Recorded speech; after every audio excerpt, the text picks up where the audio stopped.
Excellences, Monsieur le chef d'État et de gouvernement, Mesdames et Messieurs les ministres, distingués invités.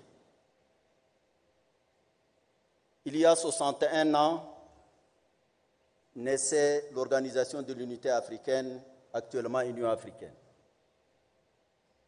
Un an après, l'organisation continentale a mis au monde son premier enfant, c'est sa fille, la Banque africaine de développement. Les anniversaires sont des moments certes de réjouissance, mais aussi et surtout d'évaluation du parcours et de projections dans l'avenir. La Banque africaine du développement a fait un excellent travail pour l'Afrique durant les 6 décennies passées. Son portefeuille dans chacun des États membres est fort consistant. L'Union africaine, vous le savez, s'est donnée à l'occasion de son 50e anniversaire en 2013 l'agenda 2063, qui peut se résumer dans le triptyque une Afrique intégrée, une Afrique prospère et une Afrique en paix. Elle a chargé la Banque africaine de développement de mobiliser les ressources nécessaires dans le continent et au-delà pour financer cet agenda. Cet agenda dessine des projets phares en matière d'infrastructure, d'énergie, de sécurité alimentaire, de santé, d'éducation. Il est fort ambitieux. Merci, cher frère Dr Adesina, pour les efforts accomplis jusqu'à là pour la réalisation de l'Afrique que nous voulons. Aujourd'hui, 60 ans après, notre continent fait face encore à des défis très importants. Certes, nous ne sommes pas comme au début des indépendances dans les années 60. Beaucoup a été fait.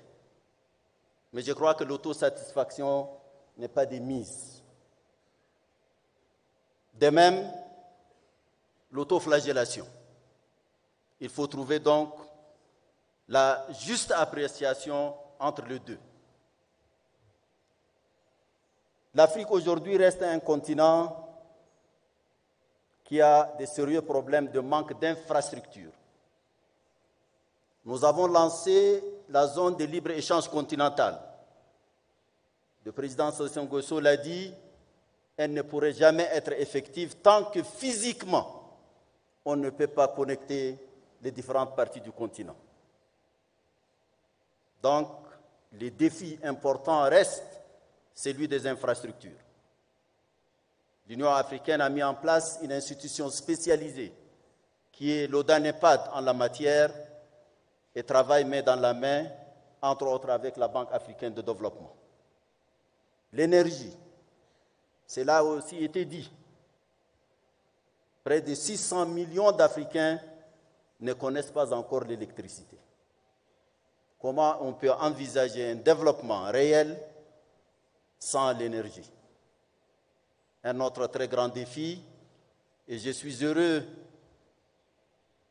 tout comme le président Sassou, qu'il ait été annoncé 300 millions d'Africains qui seraient connectés d'ici 2030 et on aurait réduit de 50% ceux qui n'avaient pas accès à l'électricité.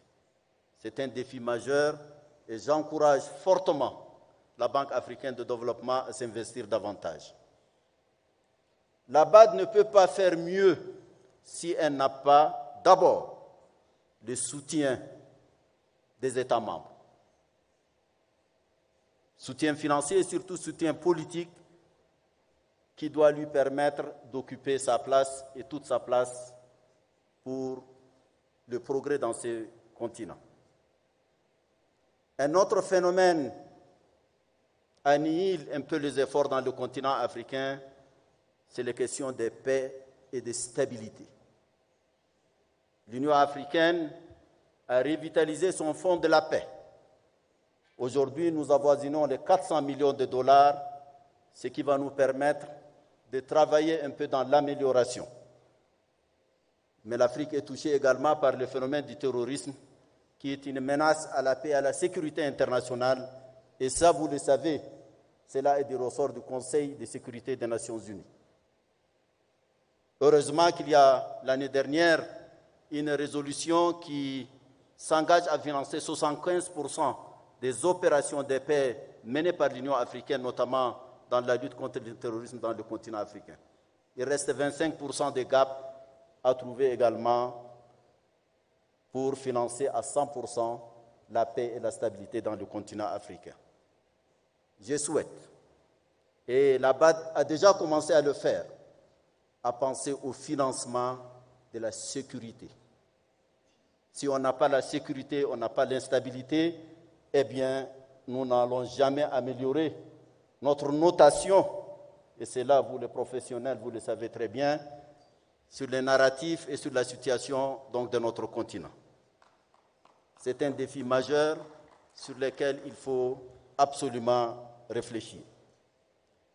L'Union africaine est en pleine réforme. Je remercie le président Kagame et le président Ruto qui, de concert avec la Commission, mènent cette très difficile réforme. Nous avons là également accompli des progrès, mais il n'en demeure pas moins. Et je l'ai dit avec beaucoup de regrets, il manque encore suffisamment de volonté politique au niveau de nos États pour pousser, parce qu'il faut parler d'une seule voix, ce qui n'est malheureusement pas encore le cas dans différentes situations. L'Afrique, l'Union africaine, la Banque africaine de développement ne peuvent porter le rêve de ce continent qu'en étant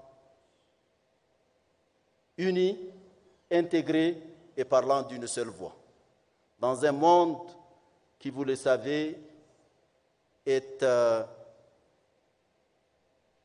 en plein bouleversement. Et pour avoir droit au chapitre, il faut partir unis. Donc l'intégration, la prospérité est intimement liée et à l'intégration de nos économies et à la stabilité et à la paix. Il nous faut donc des efforts importants à accomplir. On peut compter sur le génie des peuples africains, sur le dynamisme de sa jeunesse, de la majorité de sa population que sont les femmes, et j'interpelle le leadership africain sur la nécessité de se concentrer, d'améliorer la gouvernance politique et économique dans notre continent pour nous donner les meilleurs moyens pour soutenir nos actions pour l'Afrique que nous voulons. Bon anniversaire pour la BAD et je vous remercie.